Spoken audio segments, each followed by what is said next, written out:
In today's Leeds news, Meslier offer too low, fixtures moved for TV, second Betis offer expected, undecided future for several players, Firpo Olympics issue, and Cresswell Toulouse move back on.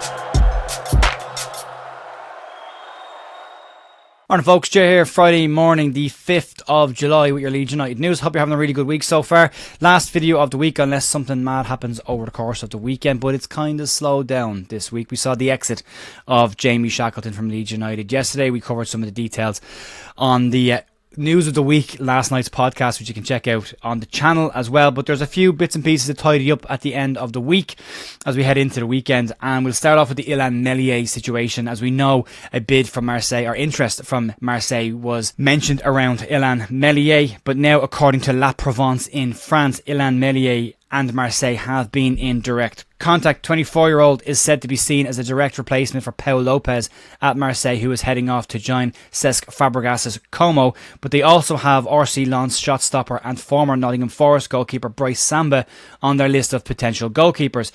The report claims that Leeds have turned down an initial offer for Meslier, being below Leeds' £20 million valuation of the player. At his age, given the amount of appearances that he has made, and given 3 years in the Premier League, Leeds' valuation of Ilan Meslier is considerably higher than what Marseille's is, and that should be expected from a buying and a selling club.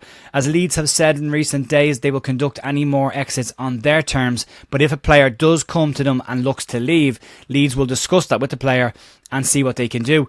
However, it is also said in this report that Ilan Meslier is not pushing for a move away from Leeds United, at least not at the moment. So one to keep an eye on there. I don't see it happening. The Leeds need to bring in another goalkeeper. I know there's a lot of people that don't like Meslier, but I don't see a massive rush for Leeds to get rid of the player. He's 2 years left on his deal. Whether Leeds look to extend that this season or wind it out for the year, have a look at him this year before then making a decision before next season, remains to be seen. But there will be interest in him. There always is. There will be interest from France. Leeds might be tested a little bit more, and if the player himself decides he wants to go back to France, maybe Leeds will then listen to offers. A player that the offers haven't been listened to so far is Diego Llorente, and some more news coming out of Spain. And according to Dario da Sevilla, Leeds rejected the opening bid of Real Betis, which is now said to be in and around £5.1 million, which is higher than the £4.3 million handshake agreement with AS Roma. Leeds want a fee closer to £6 million according to Mucho Deportivo, but Betis are said to be slightly below that, but are expected to come back in with an additional offer for the player. The report also says that Betis are confident of getting a deal done for the Spanish centre-back and want to get a deal done as quick as possible and add him to their pre-season tour. Personal terms are said to have already been agreed between Llorente and Real Betis, so no issue there. It's just a valuation of the player. Negotiations in this report were described as Leeds not being easy to deal with, which is not the first time we've heard that over this pre-season, with the move of Max Wober to Gladbach also labelled as being very difficult and is now off the table, at least for right now. So where Diego Llorente ends up, he's a Leeds player. We've talked about him this week already. Betis seem to be very confident of getting a deal done. £6 million will be a slight improvement on the £4.3 million that was going to Roma, but it would be a significantly less than what Leeds probably thought they got for him when they offered him a new deal before he headed off to Roma, which was designed to protect the value of the player, which is now just decreased. So again, another one to have a look at. The TV fixtures situation is worth talking about. It has begun again. Sky TV have moved some fixtures for TV, and they've been confirmed by Leeds United. Leeds will feature 3 times on TV on Sky in the opening months of the season. The West Brom away game has been moved to a 12:30 kickoff on Saturday, the 17th of August. Leeds away trip to Sheffield Wednesday has also been moved to Friday night, the 23rd of August, with an 8 p.m. kickoff. And Leeds' home game to Barnsley on Saturday the 14th of September has been moved to a 12:30 kickoff. Leeds' Carabao Cup game against Middlesbrough has also got a date confirmed as well. They will play Borough at Elland Road on Wednesday the 14th of August with an 8 p.m. kickoff. Luke Ayling's return to face Leeds for the first time at Elland Road. So that's the start of it. I'm sure it will continue to happen throughout the season. Sky have given fans a guarantee that they will release the moved fixtures earlier than normal. They said they would get the September ones out before the start of the season, which they've now done. So we'll have to keep an eye on that. There is only one September fixture in that, so it remains to be seen what they do with that one. Moving on to some players with an undecided future at the club, and Will Jackson, the Yorkshire Evening Post today, has done a really good piece on some players that have been pictured in the video packages for the first couple of days of training, but face really, really uncertain futures ahead at Leeds United. The first one to mention is Sam Greenwood, who went on loan to Middlesbrough last season and started his loan spell there in really hot form, getting goals and assists and showing what he can do as an out-and-out number 10. However, Sam's time at Middlesbrough trailed off and was predominantly used as a substitute towards the back end of games by the end of the season, and Middlesbrough decided to not take up the £1.5 million option on that deal. So Sam back at Leeds, and an uncertain future because Daniel Farke did comment on how good his set pieces are, likening him to an NFL specials team, where he said if it was just a set piece team, Sam would be in the squad every single week, but Sam has a lot more to add to his game.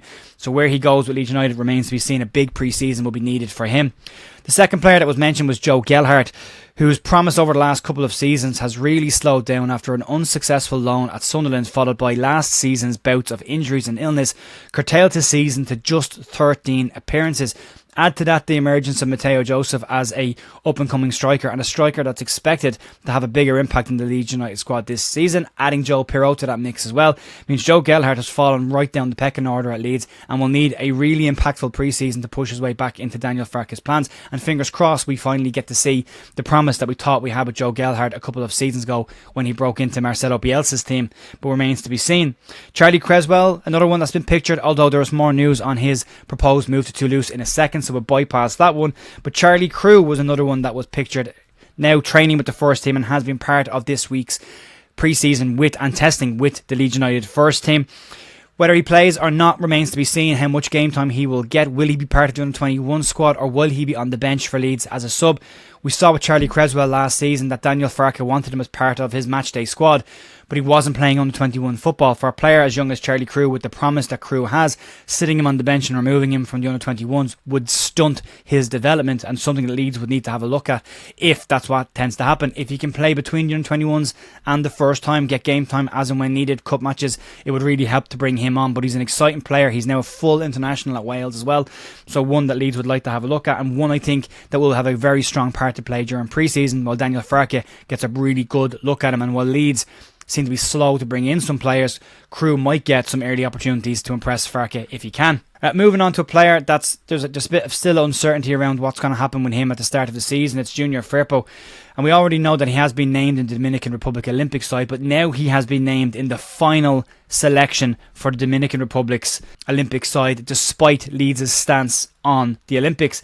Leeds rejected the Spanish FA's approach for Mateo Joseph to represent them at the Olympic Games, and he is expected to be part of Leeds' pre-season tour of Germany. Graham Smith at the Yorkshire Evening Post has said that the likelihood of seeing Junior Firpo line up in a Dominican Republic shirt at the Olympics is said to be very slim.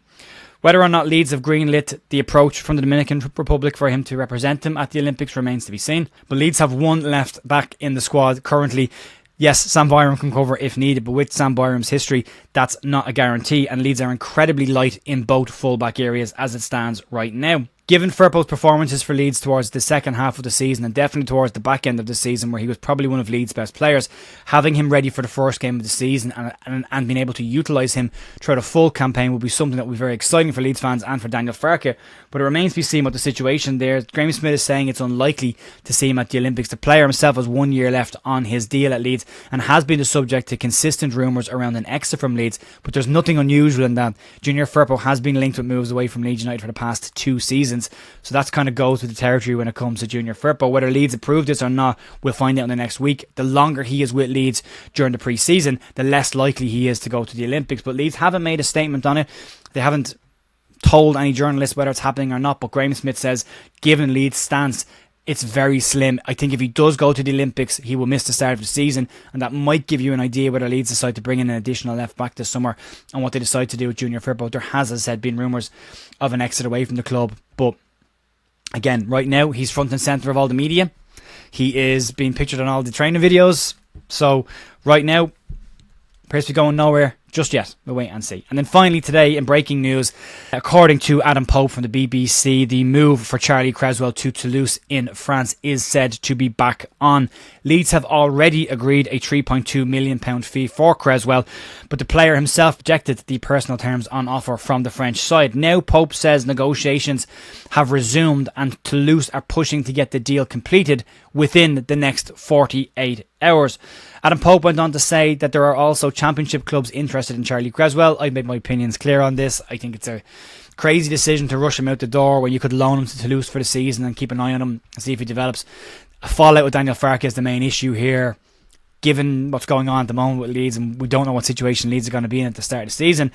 If Daniel Farke is not here in 6 months, a new manager might actually want to use Charlie Cresswell. We don't know. We'll have to wait and see. But for right now, it looks like Charlie Cresswell's future at Leeds United is finished and the player will head to Toulouse on a permanent move unless he rejects personal terms there. But then there are other offers from within the Championship as well. We'll have to wait and see. With that, it's a disappointing one for me, but we'll have to wait and see. I'm not the manager. I don't pick the squad. Leeds will have an idea what they want the team to look like this season. And clearly, with what's gone on over the course of the summer, Charlie Cresswell is not part of those plans moving forward. So we'll keep an eye on it. We'll let you know as and when information breaks. Again, you can check out the podcast from last night if you want to have a listen to myself, Ollie Ward, and Lockie talk about the news of the week.